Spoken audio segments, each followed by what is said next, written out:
Welcome back in the Huddle with. I'm your host, David Delgado. I'm joined by Willie Edwards, JT Thomas. Mountaineers, they beat Oklahoma State 34-10.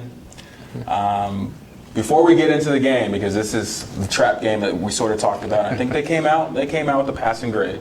That's all that matters. As long as you don't lose, you get a passing grade. Player of the game, Willie, start us off. I'm going with Wendell Smallwood. He had 23 carries for 132 yards, and we showed that we could run the ball when we needed to. A couple times on third down, it was third and long, and several times we got first down just by running the ball. And I'm thinking this is a passing situation, and to my shock, we ran the ball and actually got first down. So I think we were trying to prove a point that we can run the ball on third down if we need to. And the one that sticks out the most is when Dreamer Smith, that was third and 17. He got 19 yards on a third and 19. So it was a great effort by our offensive line, and opening up big holes and being able to just run the ball and show power football.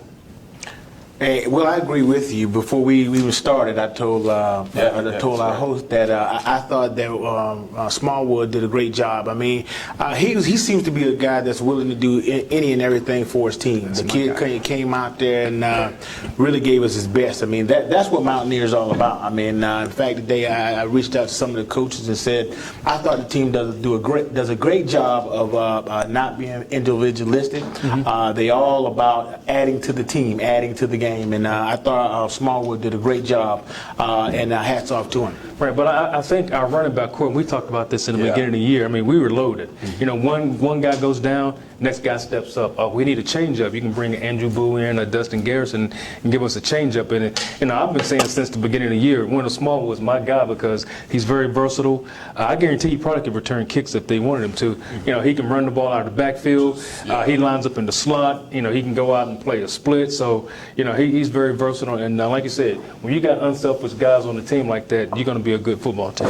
Yeah, I mean, I 100% agree with you guys. And I'm trying to think back to the last couple Mountaineer teams that had, I mean, let's be honest, running back is one of those positions where you're probably 5 or 6 deep if you recruit, period. Right. But I can't remember being 5 or 6 deep, guys actually playing. Getting snaps every game, which is a great place to be. It's a position of strength.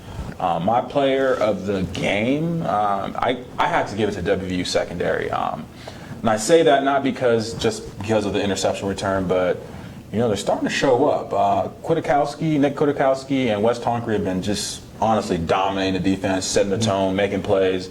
It's good to see another unit sort of step up and solidify. Now we just need to get the defensive line, the linebackers, and the secondary on the same page. Hopefully, Saturday, certain college game day in town, I don't know. That'd be great. But if we can get those three playing at a high level 2 weeks in a row, well, I guess it would be the third week in a row, we'll be on to something pretty big. And our defense played well on Saturday. They held OSU to 2 of 15 on third down conversion. 2 of 15. Yeah. So that's something you can build off of. And then again, we still have injuries in our secondary, and like we said with the running backs, one man goes down, next guy steps up and he performs. So depth is definitely helping, and that's something that's hurt us. Our first couple of years in the Big 12, we didn't have enough depth. Once that guy went down, we were pretty thin. So a lot of that has to do with recruiting and getting guys ready to play. And hats off to our coaching staff again. They had those guys ready to play, and hopefully we can get our defense ready to play again like they played against Baylor. Guys, I want to talk about our defensive line. We've been talking about this from the beginning of the season about them needing to show up, and I think they're starting to show up. We got guys, the defensive line are starting to create opportunities for our linebackers to step in. Guys like Shaq Riddick are starting to be apply pressure, and that's what we've asked for those guys to do. So I'm very excited about our defense and see that they're only improving from week to week. And as you just mentioned, this week is a big opportunity for them to show up against TCU. Yeah. The only thing I want to add, special mention, Dreamer Smith. I mean, he's been sort of on the outside looking in as far as on the offense majority of the season. I think he definitely scored against Baylor, and he had another good game this week. But we were talking about it pre-show. You can tell when a running back who's that big runs in that style is confident, because it's almost like anybody steps in front of him and he just lowers his shoulder and he's getting yards. That 3rd and 17 or whatever it was, I was like, okay, Dreamus is back. The dream is with us, as I like to say. But let's talk about the offense as far as our recap of the game. I think, I mean, not to be overly critical, but I think the offense sort of played down to Oklahoma State's level. I mean, they said it was 90 degrees at kickoff, which, I mean, I'm from Arizona, 90 degrees at kickoff, that's not cool. Like, pun intended, it's not cool at all. But I thought they should have blown Oklahoma State just wasn't ready. Right. You know, another thing I can contribute to that, in addition to the heat, you know, the fact that you don't have the starting running back in. You got guys who are interchangeable, not really getting that groove. So I think they were probably off pace a little bit. And in addition to the fact that they were guarding Kevin White differently. You know, they were putting a lot of tension on Kevin White, which throws off our offense because he's a large percentage of our offense. So I think that may have had something to do with it. But yet I thought the offensive line did a great job in regard to creating holes for our guys to run through. And throughout the game, they just did a good job of pushing OSU around. And I think their coach staff really got frustrated with the fact that they could not stop us from running the football. Yeah. Well, I'll say this all the time. When you can run the football effectively against the defense, it's kind of demoralizing when they just keep going down the field. Like I said earlier, what we did on third down, running the ball and making first down, you know, that gets frustrating after a while. And Clint Trickett was kind of subpar again compared to his first few games. He was 21 of 30, 238 yards, 2 touchdowns. Mario Alford had 7 receptions for 136 yards and 1 touchdown. So again, you know, they double teamed Kevin White and they kind of changed up the coverage against him. Now that opens up Mario Alford. So that's going to put pressure on the defense. So now, you know, we're going to keep, you know, Kevin White out of the end zone, keep his catches down, but now it's going to create one-on-one coverage on Mario. And, if that guy catches a slant, as you saw against Baylor, you know, he could take it to the house from anywhere on the field. Yeah, it's a wrap if you give him 10 yards of space, either way. I also have written down the offense sort of came down to earth. And I say that more so from a fan's perspective. I mean, we've talked about the details going into why maybe the output was down. But honestly, this is what I think back to early in the season when we were struggling as far as having so much offensive yards coming from Trickett, coming from White, 300-400 yards passing, but just still struggling in games. This is what a running game does for you. You could just essentially set up shop. They can have 3 guys on Kevin White. It won't matter. It won't matter. We're still going to get points. We're still going to move the ball. We're still going to control the tempo of the game. I agree 100%. I mean, you know, defenses right now know that we have several weapons, and the fact that there's no way, in my opinion, that they're going to be able to guard them all. At some point, we're going to break through. It's just a matter of time before we start really showing that and demonstrating that on a more consistent basis. As coach, I every week in and week out, I talk about and I always refer to what Coach Hogan said with regard to 3 sides of the ball. All right, I think we solidified our offensive side of the ball. Defense is really coming together, and we're still working on special teams. So we'll get to special teams. Trust me, we'll get to special teams. Go ahead. Every time you say special teams, I say love-hate. Well, let's talk about the defense now. What's one word about the defense that we can all say is like, wow, you know? I mean, this defense has been bashed for 2.5 seasons. Yeah, Coach Gibby has done a great job in terms of sicking the guys on the offense and really not. I think early on in the game, I think he been kind of getting to play with reckless abandonment. They're just sending everybody going to zero coverage. You know, Will, to do that, to go into zero coverage, play some man-to-man, that's putting out a lot of trust in his guys. Right, and it shows confidence in those guys. When you say, you know what, I trust you to go out and play man coverage against these guys because we're going to heat them up. And, you know, the last couple of games starting with Baylor, we started heating them up, and you saw what happened. Guys started playing with a little pep in their step and playing with a lot more confidence. So, you know, like, again, hats off to our coaching staff. You know, they putting those guys in position to make plays, and that's the job of a coaching staff. You know, watch film, see what the offense does, and from a defense perspective, find out what you can do against them and put your guys in position to make plays. And I think we've been doing a better job of that. Well, doing a great job of it, and our guys are starting to buy into it. You know, like I said, you can see they're playing with confidence now. Oh, yeah. A lot more confidence. Yeah, when we say zero coverage, all that means is that it's it's Man with no man on man. Everybody has either a gap or they have a receiver or running back that is theirs. And when you play zero coverage, you have to bring pressure.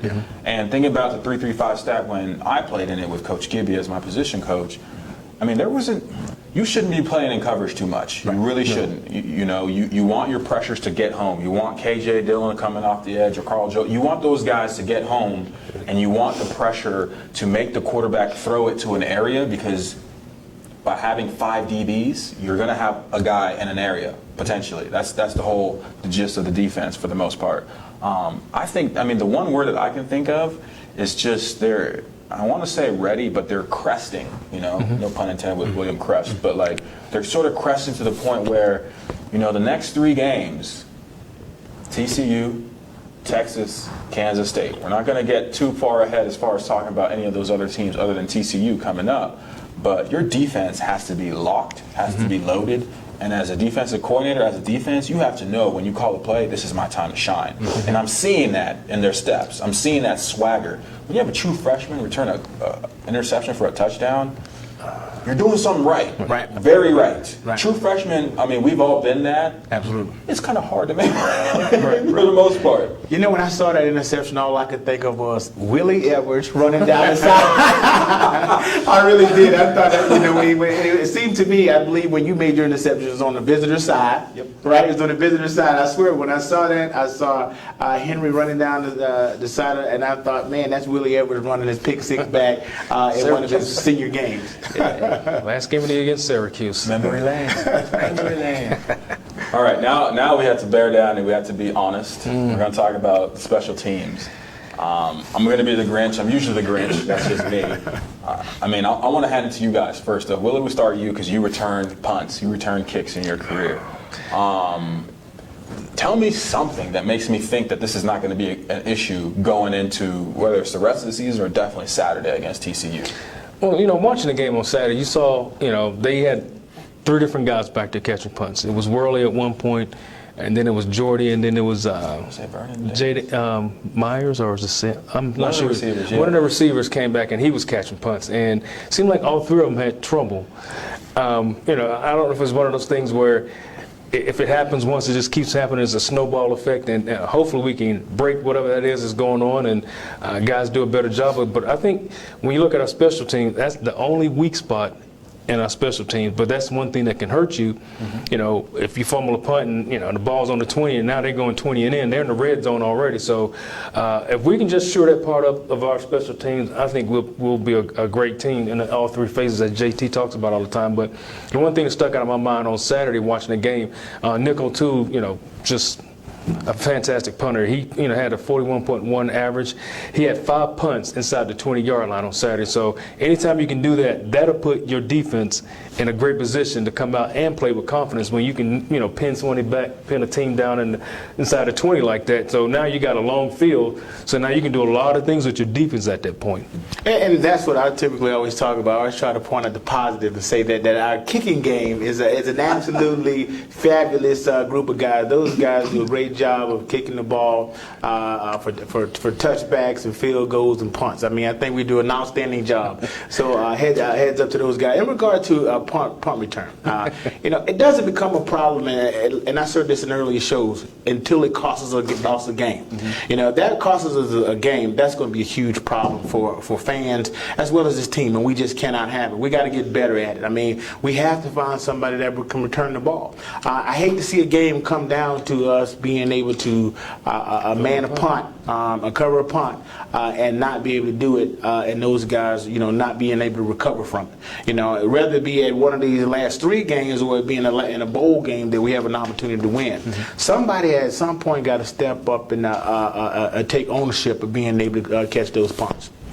I know I've asked this before because this is going on all season as far as either muffin punts or dropping punts or not picking up punts that are rolling at us. Is it just confidence? Is it really just confidence? Is there anything that can be done as far as whether it's a rule, if it passes a certain line, you don't touch it, you run up, putting 2 guys back there, No, maybe putting number 5 out there just to scare him to punt it out. I don't know. Just is there something that can be done? You don't want to put 2 guys back there. Now you cause confusion because now you're saying, all right, I had it, you got it, you have it, do I have it? And the ball ends up hitting the ground. Well, I'm saying just as far as, I mean, if you have Mario Alford on one side and then you put whoever on the other side, you're going to punt it to this side. Right.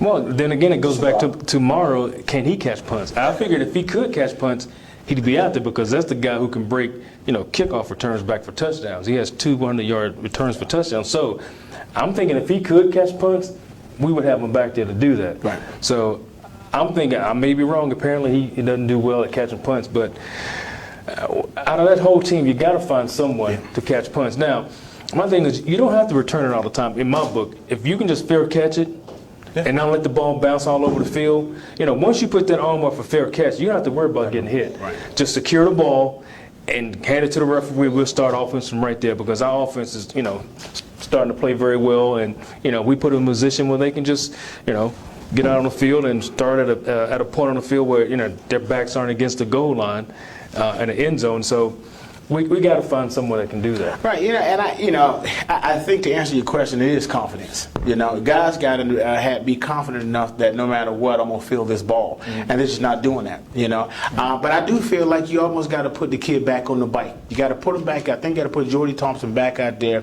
and I know he's had several times in several games, but I know when we start switching up guys, I think Jordy's chips away at his confidence, and we just can't get better doing that. We got to find a way to get him back on the bike because I think at some point could really cost us, guys. Yeah. I was talking with a fan. I want to say Monday, and he was like, "What was number 19 back when you played? He was really good." And I was like, "It was Vaughn Rivers." Right. And I remember Vaughn Rivers, like Coach Gibby used to tell all the DBs. Like I said, he was probably the only one who was going to return kicks. Mims wasn't, I wasn't, Jamal Dye wasn't, But he would tell us every time, he goes, when you catch it, just get me he goes, first of all, catch it. Second of all, get me 10 yards. After that, I don't even care. I wonder if it's just pressure of the thought of messing up, or was Coach DeForest going to say? I don't know, but it's one of those things where we have to shore up. Because, let's transition to TCU. TCU beat Texas Tech 82-27. We all just went, that's not normal, okay? It's not normal at all. I forget the score. Well, they beat Oklahoma State 42-9 the week before. Right. So this is a team that is on fire. They're scoring points. They're scoring, they're aggregating so many yards every game. Mm-hmm. And I think of punt returns as being one of the key things where it's like, hey, I'm not saying it's going to lose us the game, but we need to tighten that up, because we need for the defense to have optimal field position. Absolutely. We need for the offense to have optimal field position. It's not to say that we are inferior to TCU, but let's be honest. This game is won and lost on 3 or 4 plays every game. Right. Every play is going to count. In this TCU game, guys, every play will count. Field position is going to be a big part of it, and unless we're able to match them up. Because I think we match up really well in regard to having the opportunity to score. But yet, they're playing sound football on all 3 sides of the ball. We got to be able to match that. And right now, we're not going in this game as an equal.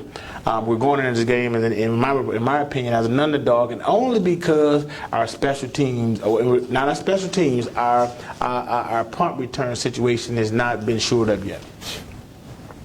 Well, anytime you watch TCU, I look at them, I'm thinking, man, I look at their stats, and you had 4 receivers that had, that had yards. Yeah, this is like Madden 2004 numbers where you could put in cheat codes and just be like, right. You had 13 different players with receptions in that game the other day.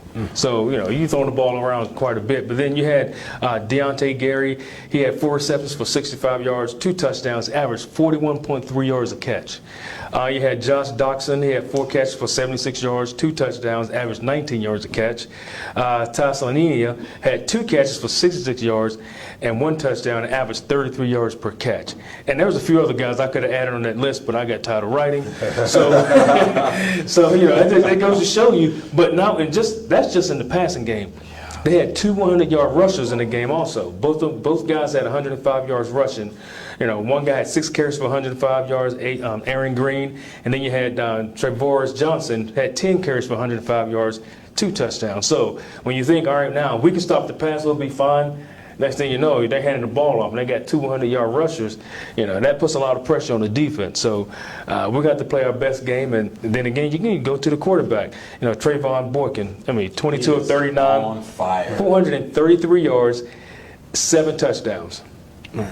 So, it's going to be a tall task for us, but I think we'll be up to it. And again, I mentioned the play we had, the way we played against Baylor. If we can play that level and higher, I think the Mountaineers will come out with the win. Well, Baylor shows the blueprint. Baylor beat them, and it was in a field goal. So we really need to look at what they did there. And what I think they did there is apply a lot of pressure. That's going to be the only thing, in my opinion, that will throw this team off tilter. Right. The fact that we have to pressure that quarterback, because we got young DBs and all they're coming into their own. This is a seasoned quarterback who knows how to throw the ball downfield, and for us to be successful in this, we got to apply a lot of pressure to them. We have to be on our game, right. More so than any other time right now. We need to be on our game and focused on TCU, which I have no doubt we will do. And I think we need to scheme it up and really look at that Baylor game and see what they did to contain those guys. Although when I say contain, they still scored a bunch of points in that game. But we got to find a way to match them up and be able to overcome them and their explosive offense. Well, you're talking about bringing pressure, and that kind of worries me a little bit, with their quarterback, because if you apply the pressure and he gets outside of it, now that puts pressure on the defense. Yeah, now he's no Bryce Petty. No.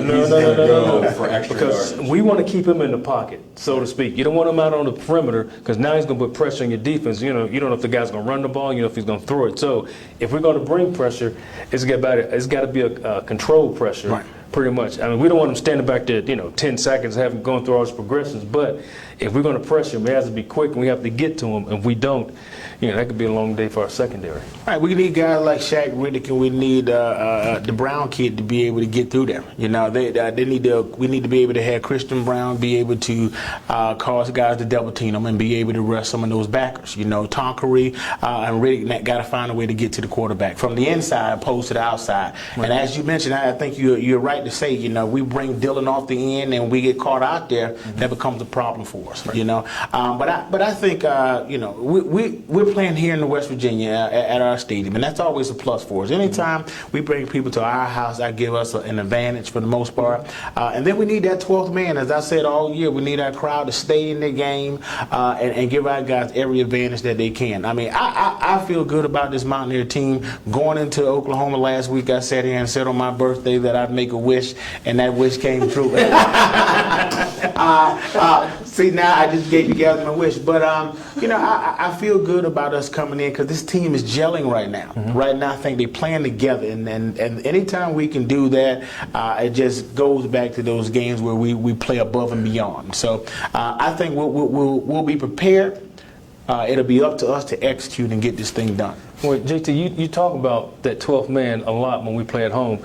I won't count on the 13th man, the weather, because it's supposed to be pretty cold. Right. Good point. And it's going to be pretty nasty. And those guys are coming from, where it's 85, 90 degrees consistently, and they can't duplicate that where they're at. Right. No. Like we duplicated the heat. We tried to, and we got close to it by practicing indoors and turning the heat up, and the guys got used to running and playing when it was hot.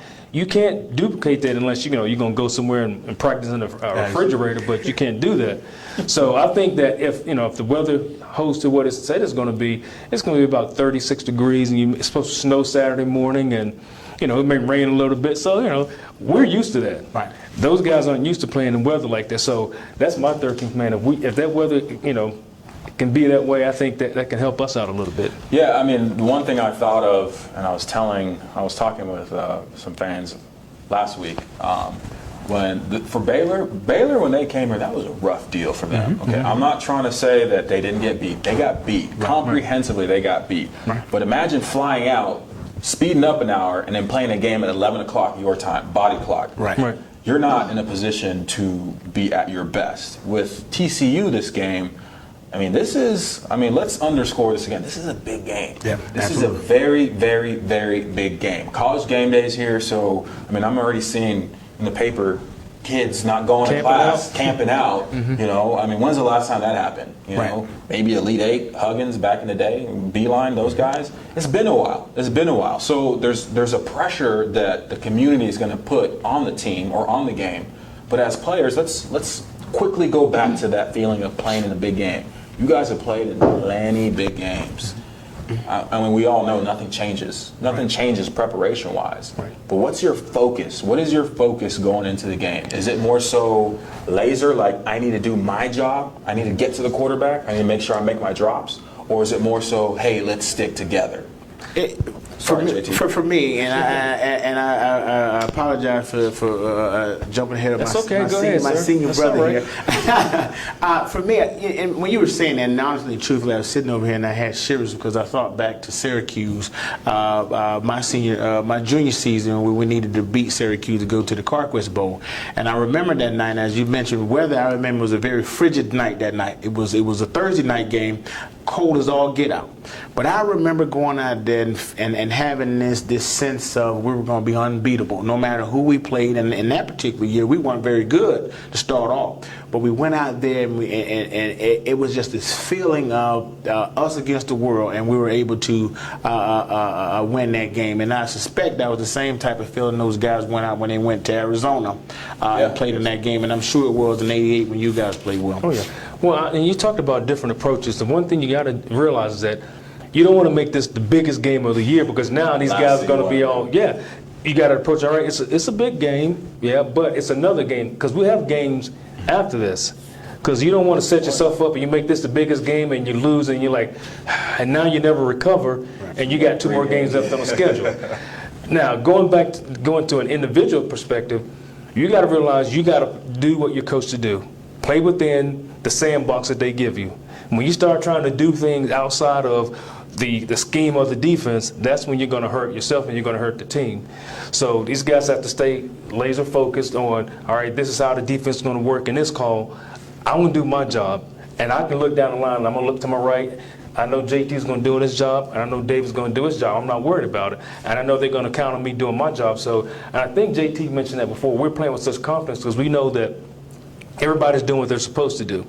And if I don't have to worry about, this guy may mess up, so I'm going to have to try to cover his gap, I don't worry about that gap. I take care of my gap, and I know JT is going to handle this gap. So if we can continue with that type of mentality, I think the sky's the limits for this team. All right, now the fun part. JT, predictions. You already sort of gave some of it away. This weekend is not your birthday. You only get one birthday. Yeah, you only get one a season. You should have saved that one. Hey, I should have saved it. Hey, I feel real good about this game. I just think if we play with the confidence that I know we can, and if we go into this game laser focused, as Will just said, that I think that we can win this game with a field goal. Just as Baylor did. I think it could be a tight game. I don't think teams come in here and run big scores up on us. I just don't see it this year. It could be last year. I don't see those 80-point games and those 70-point games. I think our guys are willing to defend our backyard, and I think it's a close game in West Virginia. Well, I was going to say a field goal also, so I don't want to be, double up on it. So I'll say a touchdown. We talked about last week's game, and we were saying, you were saying it's going to be a slugfest and it's going to be an ugly game. I said 2 touchdowns or more. Right. That late onslaught kind of, proved my theory correct, but we were in control of the game the whole time. So I think of a touchdown. Like I said, if our special teams can put us in position, our offense in position to make some plays, give us a short field, our defense, if we do a great job and don't let the field get flipped on us, and just be consistent. We had no turnovers in the game against Oklahoma State. That's, 0 turnovers. But that's pretty good. Yeah, so if we can have no turnovers and play well on special teams and continue to run the ball effectively, I think we have a great chance of winning the game by a touchdown. Yeah, now for me, you guys know I'm the big bad wolf. I'm the one who's always bringing up, who has coal in their stockings and all that. I'll be honest, I don't really see the Mountaineers losing. I never really come out and say that, but I do think this is going to be one of those games. I agree with JT. I don't see a lot of points, which is weird because all these two teams do is score points. Right. Maybe overtime. I thought, Texas Tech game, I thought that game would go into overtime. I was wrong. I just, to almost be a hardened old alumni veteran, I think that this is the game. This is the statement game. I mean, Baylor was nice. Oklahoma State was, reiterating our status in the Big 12 because everybody always wants to call us illegitimate. We're not. Right. We keep proving that. And we don't want to look too far ahead of the schedule with Texas, which I think they're a beast. They're going to wake up at the wrong time, And Kansas State is very good. Yes. But I think this is going to be a victory. I don't know if it's going to be as exciting as the Baylor game, but like we said, this is pass-fail. Right. This is pass-fail. You either win or you don't. Right. You either win and you put yourself in a position to win the conference and go to a big bowl game, or you lose and you go to like the Cactus Bowl and San Antonio, Texas, before Christmas. We don't want that. No. Well, I'm not worried about style points. Right. It doesn't, when I wake up on Sunday morning, I want a W in the win column. Absolutely. I don't care how it looks. I don't care what happens. As long as we have a W in the win column, and I guarantee you, if you ask Kevin White, if you can have the same game you had against Oklahoma State, and you guys beat TCU, would you take it? I guarantee you'd take it. Well, that's our show. Thank you guys for joining us, and check back with thedpost.com for more updates.